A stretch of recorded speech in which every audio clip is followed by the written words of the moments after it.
রাজনৈতিক পট পরিবর্তনের অস্থিরতার মধ্যেই আরও বড় ভূরাজনৈতিক ঘূর্ণাবর্তে পড়তে পারে বাংলাদেশ। প্রতিবেশী মিয়ানমারের রাখাইন রাজ্যকে ঘিরে এখন আন্তর্জাতিক সম্প্রদায়ের নজর দক্ষিণ এশিয়ায়। কক্সবাজার সীমান্তের ওপারে যে কোনো সময় হতে পারে নতুন একটি রাষ্ট্রের ঘোষণা। চলতি মাসেই সরকারি বাহিনীকে পরাজিত করে রাখাইনের ৮০% বেশি অঞ্চলের দখল নিয়েছে রাজ্যটির সশস্ত্র বিদ্রোহী গোষ্ঠী আরাকান আর্মি। দানা বাঁধছে অঞ্চলটিতে নতুন রাষ্ট্র প্রতিষ্ঠার সম্ভাবনা। এই সম্ভাবনা মাথায় রেখে আরাকান আর্মির সাথে যোগাযোগ শুরু করেছে ভারত, চীনের মতো দেশগুলো, তৎপর যুক্তরাষ্ট্র।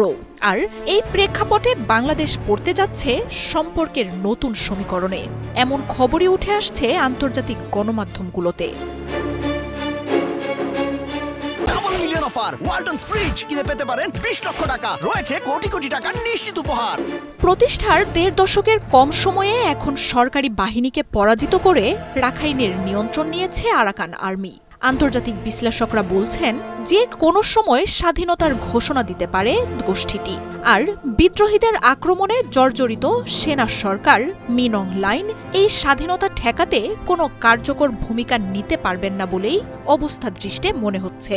আর তাই দক্ষিণ এশিয়ায় নতুন স্বাধীন রাষ্ট্র প্রতিষ্ঠা এখন অনেকটাই নিশ্চিত।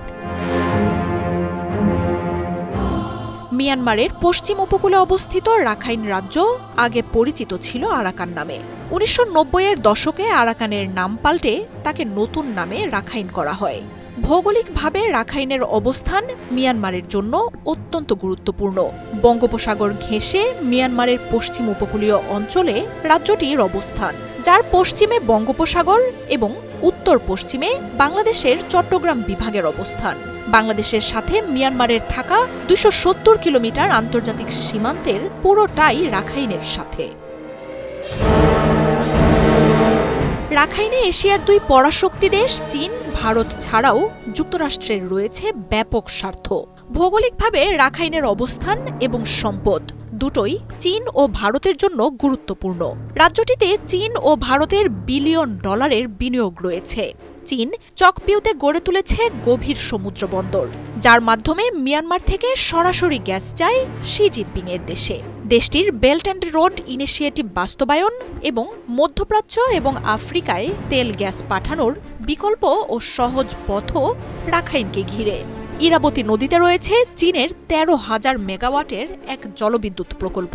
বঙ্গোপসাগরে ভারত ও যুক্তরাষ্ট্রের প্রভাব মোকাবিলায় রাখাইনের এই বন্দর চীনের মহাস্ত্র।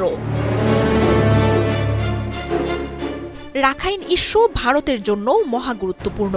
কালাদান মেগা প্রজেক্টের মাধ্যমে বাংলাদেশকে বাইপাস করে সেভেন সিস্টার্স ও কলকাতার সাথে ভারতের যোগাযোগ সহজ করতে মিলিয়ন মিলিয়ন ডলার বিনিয়োগ করেছে ভারত। তাই বাংলাদেশের বন্ধুরাষ্ট্র বলে পরিচয় দিলেও হাজার হাজার রোহিঙ্গার চাপে বিপর্যস্ত ঢাকাকে উদ্ধারে নিজেদের স্বার্থ থেকে পিছিয়ে এসে এসব শরণার্থীকে ফেরত নেয়ার কোনো চাপ দেয়নি ভারত বা চীন।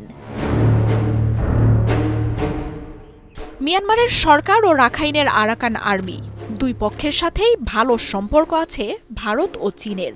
নতুন রাষ্ট্র গঠন হলেও এই দুই দেশের তেমন প্রভাব পড়বে না। তবে নতুন রাষ্ট্র গঠিত হলে চাপ বাড়বে বাংলাদেশের। সামরিক শাসন, জাতিগত সংঘাত, বিদ্রোহীদের তৎপরতায় বিধ্বস্ত মিয়ানমার স্বাধীনতার পর থেকে কখনোই স্থিতিশীলতা পায়নি।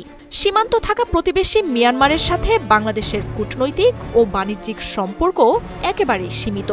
স্পর্শকাতর রোহিঙ্গা ইস্যু, সমুদ্র সীমা বিরোধ, মিয়ানমারের সরকারি বাহিনীর বাংলাদেশের আকাশ ও সমুদ্র সীমা লঙ্ঘন, বাংলাদেশের অঞ্চলকে নিজেদের বলে দাবি করার মতো বহু কারণে দুই দেশের সম্পর্কও জমাট বাঁধা।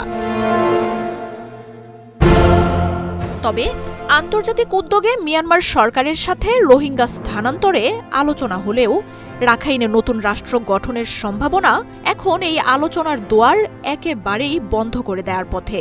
জাতিগতভাবেই রোহিঙ্গা ও আরাকান আর্মির বৈরিতা রয়েছে। এছাড়াও সাম্প্রতিক সময়ে মিয়ানমারের সরকারি বাহিনীর হয়ে আরাকান আর্মির বিরুদ্ধে যুদ্ধও করেছে কিছু রোহিঙ্গা।